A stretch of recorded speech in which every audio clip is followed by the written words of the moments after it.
In addition to that, GcMAF has 5 other attacks on cancer, which we learned about yesterday.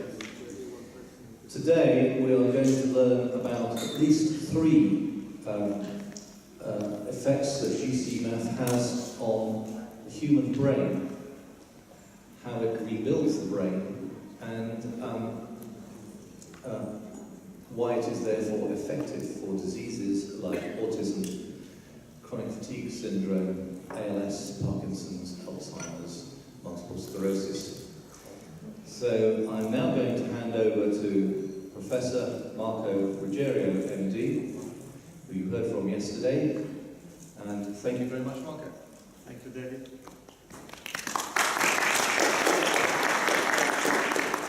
Thank you, David, and thank you all for being here and for your patience to listen to another talk of mine today, which I hope will be not as boring as the one of yesterday. I've been told to speak slow because my English is barely understandable, and therefore I will try to speak slow. Today I shall talk about the role of GcMAF in neurodegenerative disorders.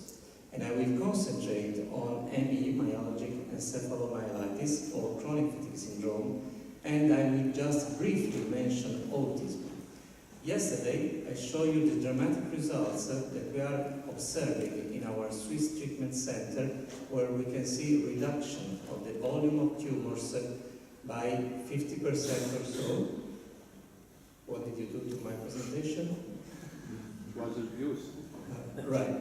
Okay, so we saw a reduction of about 40 to 50% of the volume of tumors within a few days or a few weeks. And I told you about this new physiological, much more potent GcMAF molecule that we developed in our laboratories. And I will start just mentioning the results that GcMAF has on autism. Why have I only one slide on autism? The reason is simple. This afternoon, you will have 2 of the world-leading experts on autism, Dr. Jeff Bradstreet and Dr. Nicola Antonucci, speaking about GcMAF and autism. Here, I just want to show you another paper coming from another research group, unrelated to those 2 eminent scientists, that has been recently published in the American Journal of Immunology, where several diseases have been treated with GcMAF, including ALS, multiple sclerosis, Lyme disease, and autism. And as you can probably read from this report that is published, GcMAF was very effective on this patient, 11 years old male, who was autistic, and you can read he had the typical symptoms of autism. And after he had finished 12 weeks, he started communicating with his mother, his interaction with others, he's interacting with other children, he's not talking to himself very much, he's reciprocating and accepting hugs. This afternoon you will hear much, much more about the dramatic effects of GcMAF in autism by those who are world-leading experts on this field. So, I want to concentrate on chronic fatigue syndrome. This is the poster of a conference we have had in Italy during the World CFS Day, which is in June, and this was sponsored by the capital of Italy, which is the municipality of Rome, and all political authorities were there. But the first effects of GcMAF in CFS were observed during our stay with Paul Cheney in Asheville, in North Carolina, in 2011, where we first tried GcMAF as a food, the so-called probiotic yogurt with GcMAF that you can taste outside next to the coffee machine. That Bravo probiotic, at that time it was called MAF 314, that was just a number that we gave to this product, indicating the number of experiments we had to do before reaching a final formulation.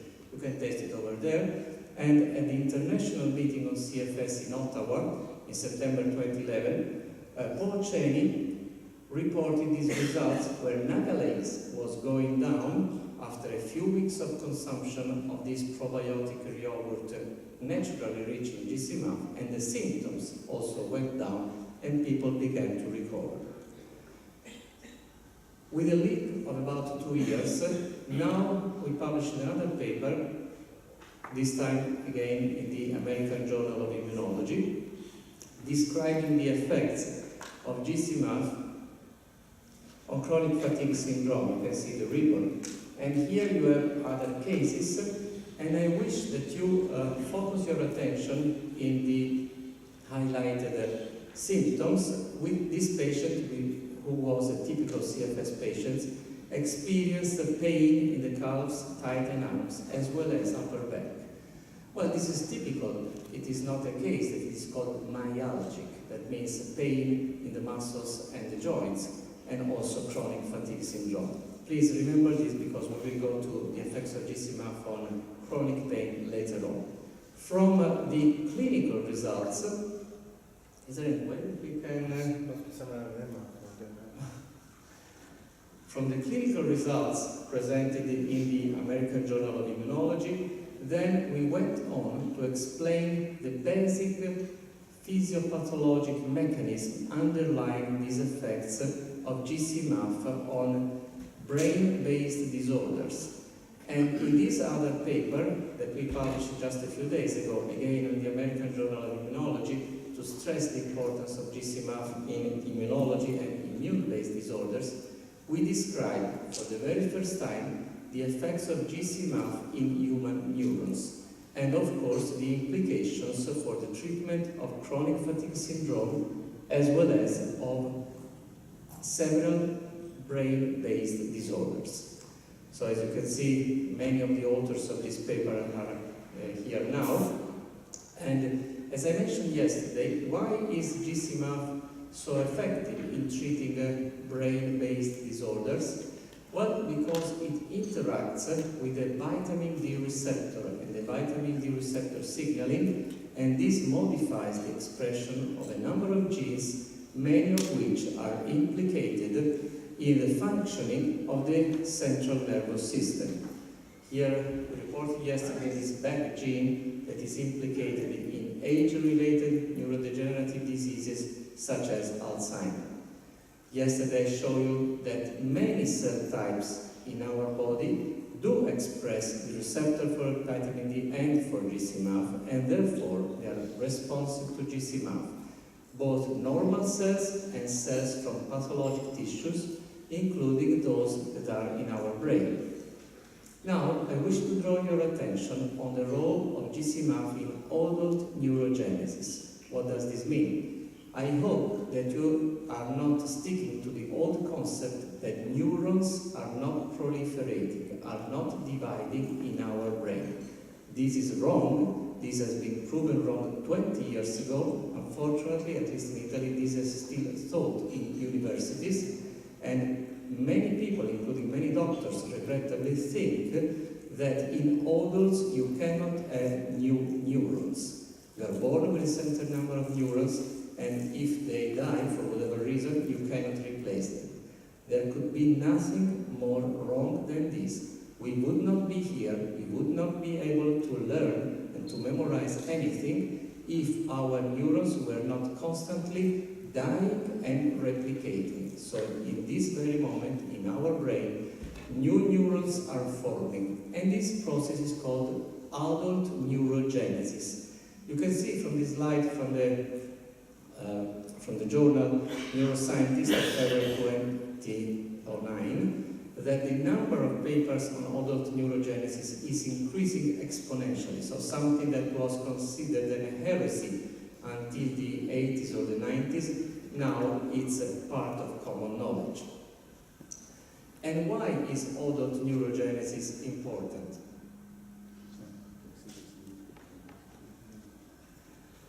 Adult neurogenesis is fundamental in all neurodegenerative diseases, and the reason is simple. Neurodegenerative diseases imply a reduction of neurons in our brain. Talking about chronic fatigue syndrome, it has been demonstrated that there is a reduction in the volume of the gray matter in the brain of patients with this syndrome. And this makes sense, because if you have less neurons, of course you cannot perform your neurological function properly. This makes perfect sense not only in chronic fatigue syndrome, but to some extent also in autism, in Parkinson, and basically in all neurodegenerative disorders. You have less neurons. Therefore, you have to stimulate neuronal neurogenesis, that is, the formation of new neurons. But let me draw your attention to these figures. How did they measure gray matter volume reduction? Well, they did with a classical MRI, and you can perform MRI scans of the brain and then check for the thickness or the volume of the gray matter. MRI is expensive, time-consuming. With autistic children, you need to sedate them in most cases. It's not something that you can do at the bedside or in your practice. Because of this, we developed a new technique which is based on ultrasonography, and I will give demonstrations in the afternoon. I brought my sophisticated ultrasound system with me all the way from Europe, and we turned this technique transcranial sonography or ultrasonography. We are in the process of publishing. This is a pre-press, a preprint document in the Italian Journal of Anatomy and Embryology for obvious reasons. And here we describe this technique for the study of the lobes, temporal lobes of human and on non-human primate brains, because we're interested also in the evolution of the brain. With this technique, here you can see the machine that in this slide is used for experimental purposes. We can study these areas of the brain that control self-awareness and perception of social cues. No need to tell how important is this area for autistic children. Or this area, which is called superior temporal sulci, that controls the response to voice and gaze of others.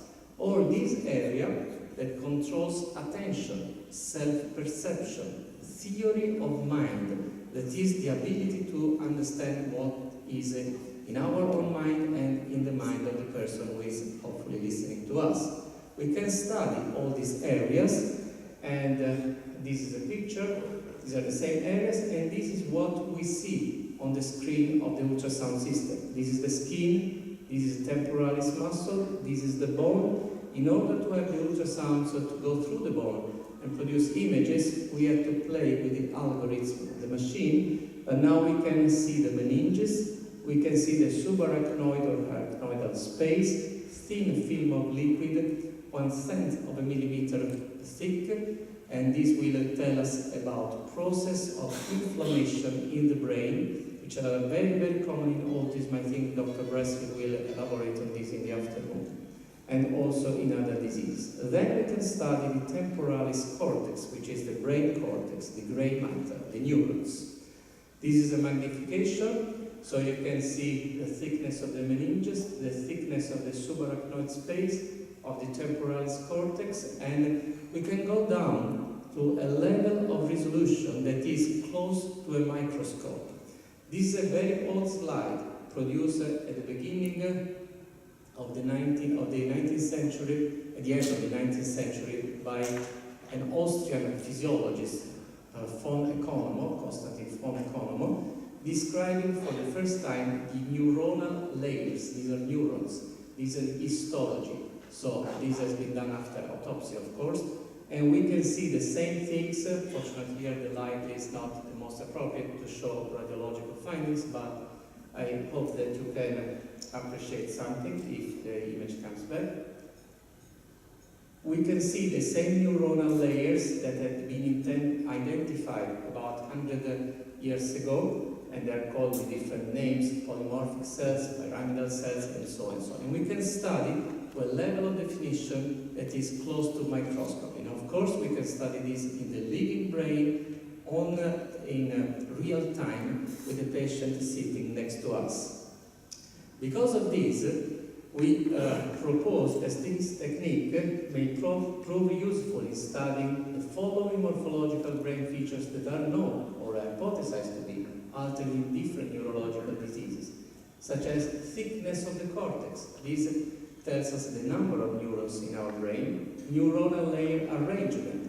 Sometimes we see the neurons are there, but they do not connect to each other, so they do not form those neural circuits that are the basis for our neurological functions. We can study the thickness and organization of the meninges, the vascularization of the meninges and the cortex. This is important to identify inflammatory processes and the movements of the brain. The brain moves at every heartbeat, every time we breathe. It moves in our skull and it has to move, and because of these movements we are able to think the way we are. And when we have pathological processes, these movements are altered.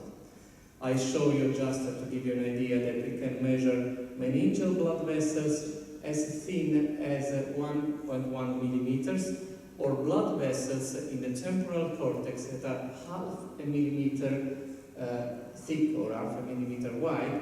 So this is a level of resolution that you cannot obtain with MRI. Only with ultrasonography, with this sophisticated technique, you can see these things.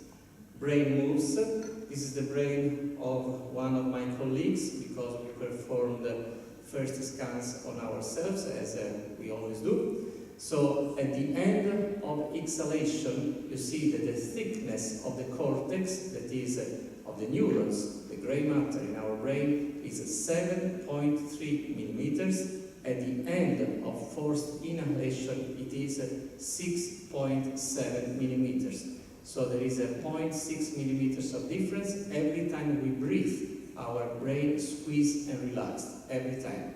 We can measure this now, this accurately, and we can see whether it works as it is supposed to do in the presence of some neurological disorder. I just briefly mentioned, otherwise it will take me 1 hour or so, that using this technique, together with colleagues from the University of Arizona, and using a concept which is kind of new, that is called quantum brain biology. So we are joining quantum physics with brain biology. We are now able to exploit these features of the ultrasounds, not only for diagnosis but also for treatment of neuronal-based disorders such as autism, chronic fatigue syndrome, and other neurodegenerative disorders. We presented these results at the World International Conference on CFS in London last year. We published these results last year, and we are actively working at implementing this technique for the treatment of these brain-based disorders. We already know that this technique is a synergistic, for example, with Gc-maf treatment, because it transiently opens the blood-brain barrier and it allows Gc-maf to enter into the brain and perform the actions of neurons that you will see in just a few slides in vitro. This is an issue that was not brought out yesterday, but you should have asked them. How is it possible that Gc-maf affects neurons? Does it cross the blood-brain barrier? Well, the answer is theoretically no, but in practical terms you have tricks to help the Gc-maf to cross the blood-brain barrier.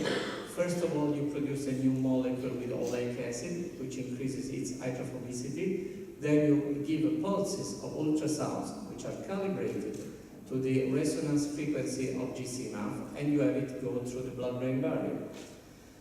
This is a slide taken from a paper which hopefully is in press. We're still waiting for the comment of the last reviewer that we are publishing together with Dr. Jeff Brestrid, Professor Stefania Passini, and myself on the use of the transcranial ultrasonography to detect extraaxial fluid and cortical abnormalities in children with autism. So this is the former Dr. Branca, who will speak after me, who here he has been subjected to ultrasonography. And this is a slide from this paper which we wrote together with Jeff Brestrid, showing where we do apply the ultrasonography probe. This is an MRI image. And these are some of the lesions in the brain of an autistic child that Dr. Brestrid, I think, will elaborate upon this afternoon.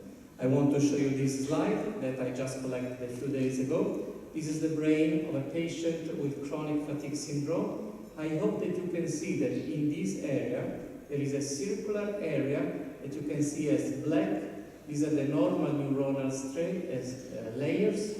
And in this black area, there are the neurons, but they do not connect to each each other. It is just like the cable of this computer, which is here, but does not transmit the signal properly, and from time to time the image goes off. And this could be a problem if this happens in our brain. So we can very easily, in a matter of minutes, to detect such abnormalities, and after we have detected them, we can see whether treatment with GcMAF or whatever other successful treatment heals.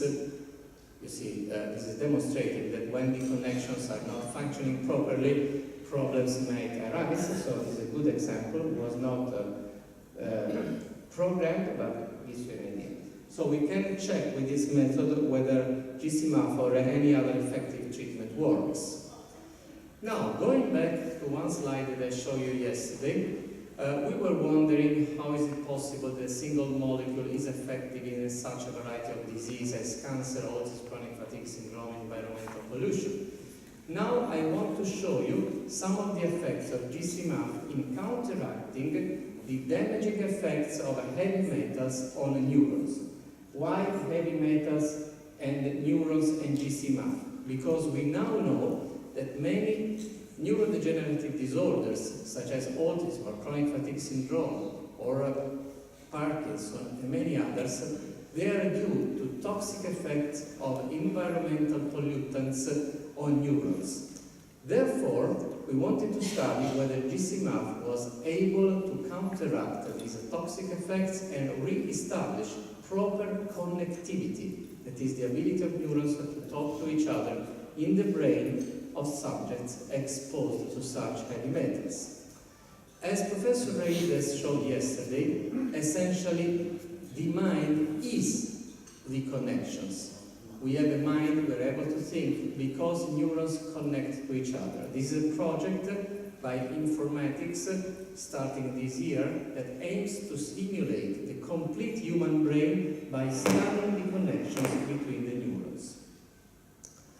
And as Professor Reides showed yesterday, if you take human neurons and glial cells, in this case mouse glial cells, and you put them in culture, the two types of cells, they remain separated, they do not interact with each other, they do not form circuits. But if you put GcMAF, in this case this is a new molecule, oleic acid, GcMAF, in the culture, after 24 hours, you see that neurons and glial cells, they clearly form a circuit. So now some neurological electrical signal can be transmitted. This is a typical circuit which is at the basis of our way of thinking. We think we have a mind in addition to a brain because the neurons, they connect to each other, forming circuits exactly like this one that we see happening in vitro. So this is what we mean when we say that GcMAF rebuilds the brain. It stimulates neuronal formation and, most important, connectivity. This is a slide that I presented last year in Sassari, in Sardinia, which is a very polluted place, nice beaches, but also a lot of industrial pollution. And this was the cadmium, which is a ubiquitous heavy metal symposium, and where we demonstrated this is the level of viability or metabolic activity of neurons untreated, treated with cadmium. You see the decrease in metabolic activity and viability, and the neuroprotective effect of GcMAF. So you see when cells were incubated with GcMAF and cadmium, the effects, the toxic effects of cadmium were completely abolished. Please, another couple of slides on morphology. These are glial cells and neurons together in the presence of cadmium. If you were an histologist, you would say that these cells, they look suffering, they are suffering, but most important, they do not interact with each other. They do not form circuits. Cadmium disrupts the circuits in our brain. This is why heavy metals, not only cadmium, are involved in the pathogenesis of autism as well as CFS and other neurodegenerative disorders. Now, you take the same cells, the same cadmium, but you add GcMAF, and you can clearly see that now cells are happily together, they form circuits, so they form this type of circuits, and so we can say that GcMAF counteracts the toxic effects of cadmium on the human brain. And now let's move from in vitro, from petri dishes in the laboratory, to the nice animals that help us to understand the way the brain functions and how we can improve its functioning when it is not functioning properly. And in this case, we used these animals to study the effects of GcMAF in counteracting the neuropathic pain that is due to chronic inflammation. You remember that this clinical case, patient with chronic fatigue syndrome, is suffered of fibromyalgia, experiencing pain in the calves, thighs and arms as well as upper back. And after he finished the fourth GcMAF vial, his fibromyalgia pains are all gone. The HHV6 titers are non-existent. The NK cells as well as the CD3 and 4, which are cells of the immune system, are above normal, even better immunity than normal. He is going to continue with the GcMAF injections until he finishes the 6 vials. He is ecstatic, and so we are. Fine. How can you rule out that this is simply a placebo effect? This type of doubt has to be in your mind, because this guy could have been experiencing a placebo effect. Well, in order to rule out that these effects of GcMAF on neuropathic pain are not due to any placebo effect, we just use the mice, or the rats in this case, because the rats, they are completely immune to any placebo effect. They feel pain in their ankle, in one of their paws, in the ankle to be precise, because we cruelly injected monoiodoacetate, which is an irritant chemical, and by so doing we induced osteoarthritic pain that is due to neuropathy, that means suffering of the nerves. This is a model that is commonly used in neuropharmacology to evaluate the effects of any type of neuroprotective drug, and of course to avoid any type of placebo effect. So this is the common insulin syringe that we use to inject GcMAF both in humans and rats. This rat that doesn't seem very happy to be injected with GcMAF intraperitoneally, but after 5 minutes she, because it's a female, looks very happy and is hanging around the ultrasonography machine. Then we try to see how much pressure does this animal tolerate on the sick paw. So the right paw is the healthy one, no injection of any inflammatory chemical here. This one is the sick one, where we had previously, weeks before, injected the monoiodoacetate, causing osteoarthritic pain. The weight is moving on this scale like this, and we can record when does the animal withdraw the paw, because it feels pain. This is an enlargement, so you can see the plastic tip pressing on the leg of the animal, and you can see, when the image comes back, the weight coming from this direction to this direction, so we can record the amount of weight that it is tolerated. This slide tells us that the animals, after the injection intraperitoneally of GcMAF, could tolerate on the sick leg the same amount of weight that they could tolerate on the healthy leg, and that non-treated animals could tolerate.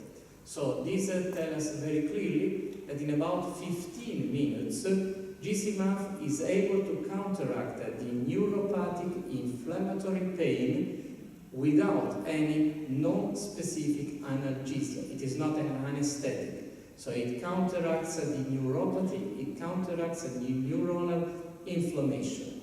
And quite obviously, this has nothing to do with its effects on macrophages, because these effects are immediate. To stimulate macrophages, it takes slightly more than 15 minutes. So these effects are new effects of GcMAF that are directed against the neurons. This slide was prepared a few months ago, but I had to change it because these are no longer future directions, these are the present directions. Because now GcMAF is available in different forms that can be combined. And somebody asked me of protocols. I tell, just like Dr. Stoker says, that you have to follow your guts at this moment. There are no such things as protocols. You follow your guts and you combine to the best all the available types of GcMAF.